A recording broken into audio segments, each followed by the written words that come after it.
حضرت سلطان باہو رحمتullah تعالی علیہ کے ایک خادم ہوئے ہیں، ان کا اصل نام امیر بابا لکھا ہے بعض جگہوں پہ، لیکن ان کو کدن میاں، کڈن میاں، بڈھے میاں کئی ناموں سے یاد کیا جاتا ہے۔ بڑے درویش تھے، صاحب حضوری آدمی تھے۔ اکثر لوگ دم درود کرانے آتے تھے ان کے پاس۔ بزرگوں کے پاس لوگ آتے ہیں، اللہ کے بندے دعا کرتے ہیں تو اللہ خیر فرما دیتا ہے۔ آج کل کا زمانہ نہیں، اب تو دکانداری ہے نا، ٹوکن چلتے ہیں، تو اللہ تعالیٰ خیر کرے، حالات بڑے عجیب و غریب ہیں۔ تو ان کے پاس لوگ آیا کرتے تھے دم کرانے۔ انہوں نے نا دور ایک برتن رکھا ہوا تھا، تو کوئی آدمی آتا تو تھوڑا سا اس میں نذرانہ ڈالتا، تو کہتا حضرت جی میرا یہ کام ہے، یہ کر دیں۔ وہ خلیفہ تھے حضرت سلطان باہو، وہ گردن جھکاتے، تھوڑی دیر کے بعد سر اٹھاتے، کہتے تیرا کام ہو جائے گا۔ صحیح مسلم کی حدیث ہے، نبی پاک نے فرمایا رب اشغاز اکبر لو اقسم علی اللہ لابرہ۔ اللہ کے کچھ بندے ایسے ہیں جو اللہ کو قسم بھی دے تو اللہ ان کی قسم پوری کر دیتا ہے۔ ان کے کپڑے مٹی سے بھرے ہوتے ہیں، پر اللہ کو کہہ دیں تو اللہ کر دیتا ہے۔ حضرت سلطان باہو کے وہ خلیفہ کہتے ہو جائے گا تو ہو جاتا۔ پھر کوئی بندہ آگے کہتا یہ نذرانہ ڈال دیا ہے تو کام گردن جھکاتے، کہتے اپنے پیسے نکال کے لے جا، تیرا کام کوئی نہیں ہونا۔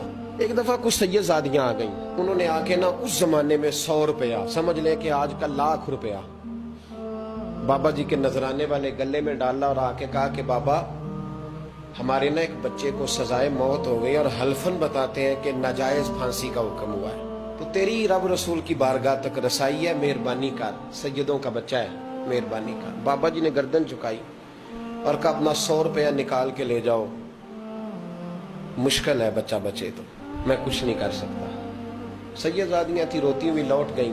بچے کی نانی زندہ تھی، ان کو جا کے بتایا تو وہ رونے لگ گئیں، کہنے لگی تمہیں بات نہیں کرنی آئی، اللہ کے بندے بڑے نرم دل ہوتے ہیں، تمہیں منانا نہیں آیا، ورنہ یہ ہو سکتا تھا۔ میں جاتی ہوں۔ وہ آئی، 100 روپیہ ڈالا اور بابا جی امیر صاحب کے پاس بیٹھ کے کہنے لگی بابا بات یہ ہے کہ ہم سید ہیں، ہے سارا ہمارے گھرانے کا، پر چلو آج تک رسائی تیری ہے، آج کل تیرے تعلقات مضبوط ہیں تو مہربانی کر، کوئی غلط بات نہیں، بچے کو پھانسی غلط ہو رہی، مہربانی کر۔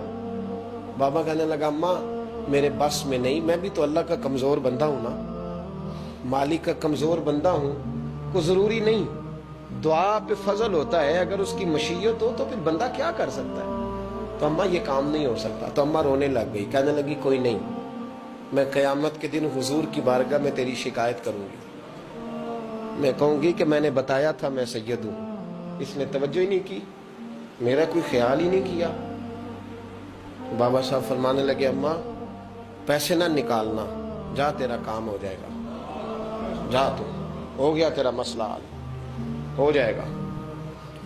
وہ آپ پیسے رکھتے تھے تو سال کے بعد، 6 مہینے کے بعد، مہینے کے بعد جا کے حضرت سلطان باہو کو دے کے آیا کرتے، وہ وہاں لنگر میں یا کسی جگہ خرچ کرتے تھے۔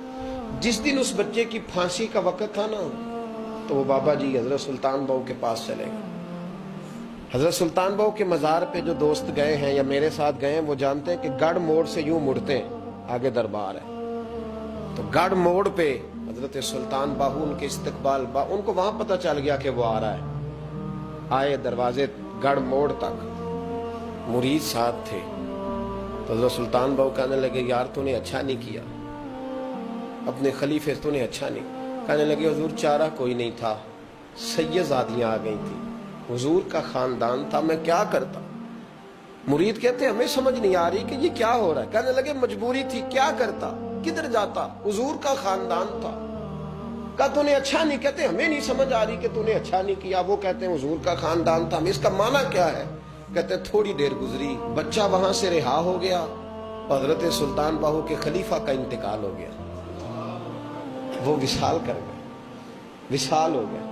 آپ نے جنازہ پڑھایا، دفن کیا، تو غلام کہنے لگے حضور یہ ماجرا کیا ہے؟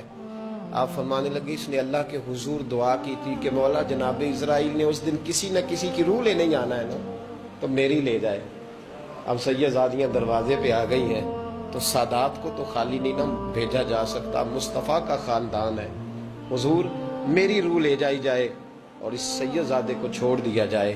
فرمایا اس نے اللہ کے حضور قربانی دے کے وَفَدَيْنَاهُ بِذِبْحٍ عَظِيمٍ، جس طرح حضرت اسماعیل کے لیے مینڈا آ گیا تھا، تو ان کی جگہ ان کی روح کو قبول کر لیا گیا۔